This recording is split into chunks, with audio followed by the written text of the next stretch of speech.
I'm Heidi. I'm a hair and skincare specialist here in Northern California. I'm going to go through the Obagi Nu-derm line really quickly to maybe help give some people a visual out there. I know there are written instructions, but I know this might be helpful for some people. So I'm going to start with the cleanser. Obagi comes in two different ways, either for normal to oily or normal to dry skin. And I like to use a little bit of both, depending on how my skin's acting at that moment. I am sometimes oily and sometimes dry, and sometimes both in different places.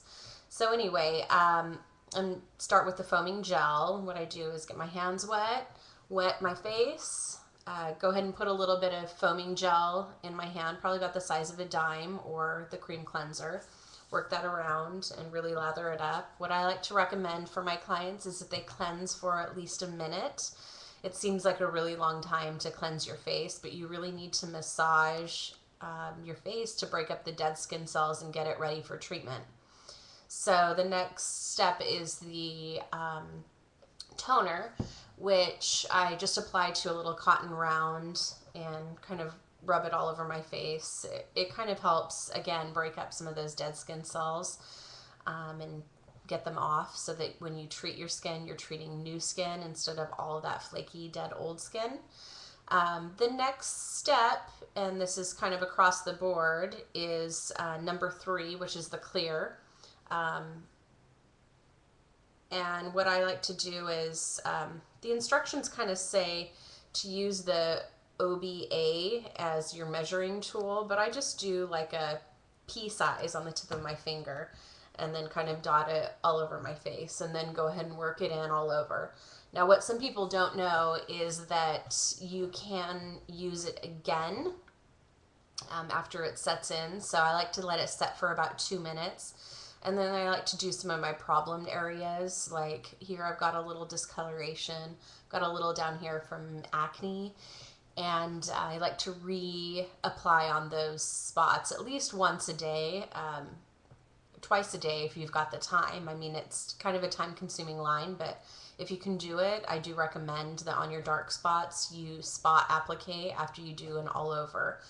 Some people find that their spots actually end up showing up more after they start using the clear, but it's because all of your skin is lightening, including those spots, but the contrast between the spots and your normal skin is going to be more stark when you first start using it. And then eventually those will fade, but for those who have obvious dark spots or melasma, I do recommend a second application after that dries, the first application of clear dries. So then go ahead and wait for that second application to dry before you move on to the next step. There are 6 steps in the Obagi line, so you don't have to use them all at once. That's the good part. In the morning, you're going to move on to the next step, which is number 4, which is the exfoderm. It's an exfoliant. For normal to oily, it's an exfoderm forte, which is just a little bit different acids. This one is a little more gentle for dry skin. And I do recommend that you really seriously talk to somebody about what kind of skin you have before you order it, because if you feel like you're oily but you're really not, your skin is going to really dry out and peel off and look, it's going to look that way anyway. And Obagi is not secretive about it. It's part of the process. So I just recommend that you be as gentle to your skin as you can while you're going through the process. So if you have dry skin, please order the exfoderm, not the exfoderm forte. So I use about the same amount of that, about a pea size, maybe a little bit larger than a pea. Dot it on my face, rub it in again. It's kind of a layering technique. So you're just putting one product on top of the other. Again, wait till that sets in, and you'll know when it's set into your skin because it won't feel tacky anymore. It'll feel smooth. And once that sets in, then you can move on to the next step in the morning process, which is your Nu-derm sunscreen. I like to use this at SPF 50 because just from years of being in the sun, I'm definitely more prone to sun damage and discoloration. So the 50 gives you the maximum coverage as far as sunscreen, and You can still layer it over your makeup, I mean, under your makeup, and it's fine. It's not clumpy or anything. So I like to use that in the morning. That's step 6.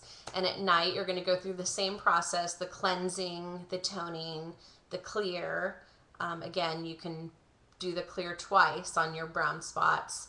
And then after the clear, I like to use a little petroleum jelly on my lips, sometimes in the corners and right here where you really start to get sensitive. And then under and around my eyes. I like to keep my eyes protected because once you use the tretinoin, it kind of seeps everywhere into your skin. People don't understand, like, oh, I didn't put it on my eyes. Why are my eyes all dry? But you really need a protective barrier so that the tretinoin doesn't travel into other areas of your skin. So I like to take a little petroleum jelly. It's inexpensive too, and it really works the best when I'm doing chemical peels. That's what I do to protect eyes, you know, here, and the lips. So really, it's, you know, I've been using it as a professional product for years, and it's not going to damage your skin. It's very gentle.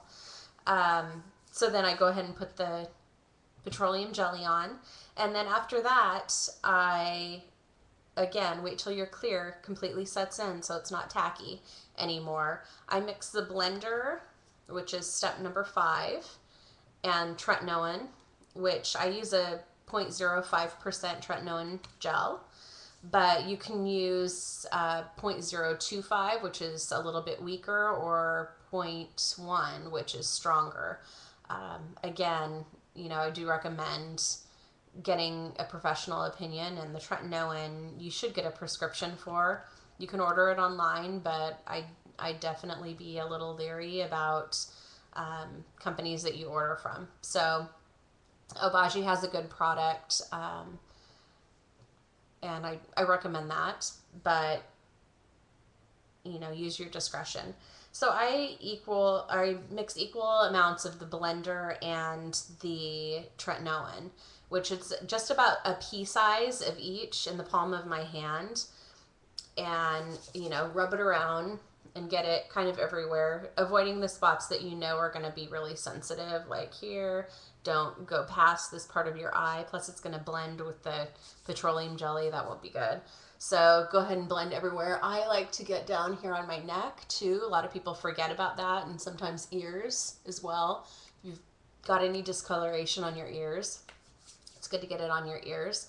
And if I have any product left over, which you shouldn't, because if you want to preserve the product for as long as possible, use minimal. You shouldn't have extra. I like to do the backs of my hands too, because they get sun damaged as well. So you need to make sure they look nice as well. And then that's it before you go to bed. Just make sure that it's fully set in, and it's not still tacky before you lay down, because once that gets on your pillow, it's no good. Anyway, I hope this helps, and feel free to post any questions or comments that you have on it, and hopefully I'll see you soon. I'm going to be doing a few series, how to do a facial, so watch for that one, how to apply mineral foundation, and then probably some more on Obagi. But thanks for now. Have a great day.